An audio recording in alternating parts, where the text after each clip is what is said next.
নবী দেখলেন হাসান আর হুসাইন লাল দুইটা জামা পরে জুমার মসজিদের মধ্যে ঢুকে একবার কাতারের এইদিকে দৌড় মারে, আরেকবার ওইদিকে দৌড় মারে।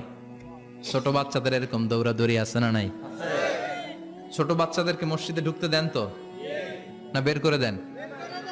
বের করে দেয়। সর্বনাশ।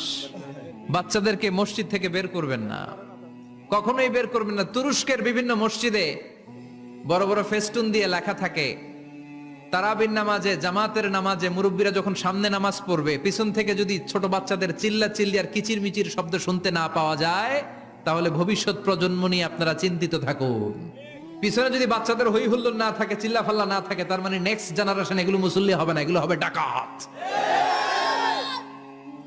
এজন্য এরা বিভিন্ন প্রজেক্ট চালু করেছে। 40 দিন টানা ফজরের নামাজ যে ছোট বাচ্চারা মসজিদে এসে পড়বে, ওই প্রজেক্টের আওতা থেকে একটা করে সাইকেল দিয়ে দেয়া হচ্ছে। সুবহানাল্লাহ কইবেন না? কুয়েত